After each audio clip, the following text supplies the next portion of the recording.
છોટાઉદેપુર જિલ્લાના બોડેલી ખાતે આદિવાસી સમાજ દ્વારા પરંપરાગત રીતે વિશ્વ આદિવાસી દિનની ઉજવણી કરવામાં આવી હતી। બોડેલીમાં આદિવાસી સમાજ દ્વારા સંસ્કૃતિની પરંપરા જાળવી રાખવા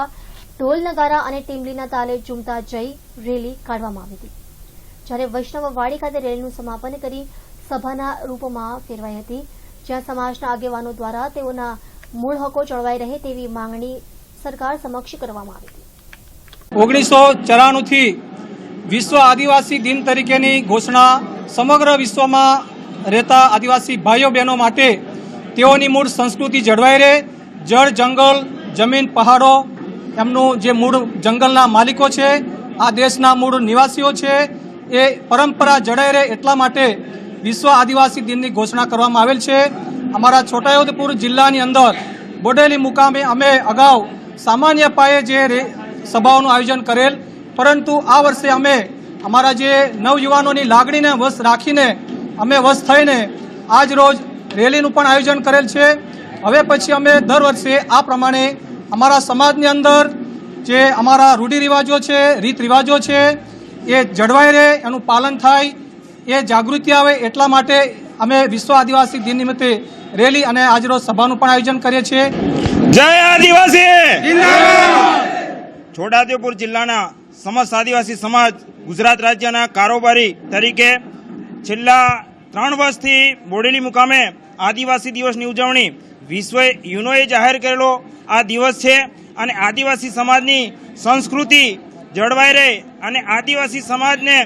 જ્યારે બંધારણીય અધિકારો અને હકો જો પૂરેપૂરા મળી રહે એ જાણકારી આપવા માટે સમગ્ર આદિવાસી સમાજને હાકલ કરીએ છીએ કે આ દર વર્ષે યુનોએ જાહેર કરેલા દિવસને દરેક દિવસ જેમ જાહેર કરે છે ભારત સરકાર, એમ આ દિવસની પણ જોરશોરથી ઉજવણી થાય એવી સરકારને પણ હું વિનંતી કરું છું કે અમારા આદિવાસી દિવસને આવી ઉજવણી દર વર્ષે થાય ને એમાં સહકાર પણ અમને સહકાર આપે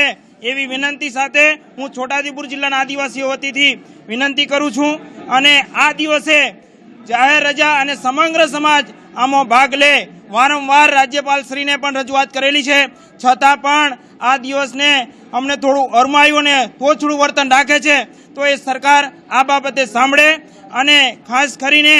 અમને જે ક્યાંક નાની મોટી રેલી હોય ત્યારે પણ ઘણી વખત એવું કહેવામાં આવે છે કે તમને આ અધિકાર નહીં મળે। બંધારણની અનુસૂચિ 5મી અને 6મી સમગ્ર આદિવાસી વિસ્તારમાં લાગુ પડેલી છે અને લાગુ કરવા આજે હાકલ કરીએ છીએ। આજ રોજ અમે કેટલાક ઠરાવો પણ કરવાના છે અને એ ઠરાવો રાજ્યપાલશ્રીને પણ મોકલવાના છે અને એનો તાત્કાલિક અમલ કરે। આવનાર વર્ષોમાં અમારા દિવસનું અમારા ગૌરવપૂર્ણ રીતે અસ્મિતાનો દિવસ ઉજવાય એવી લાગણી રજૂ કરું છું સમગ્ર આદિવાસી વતી। અને કેટલાક સમાજો અમને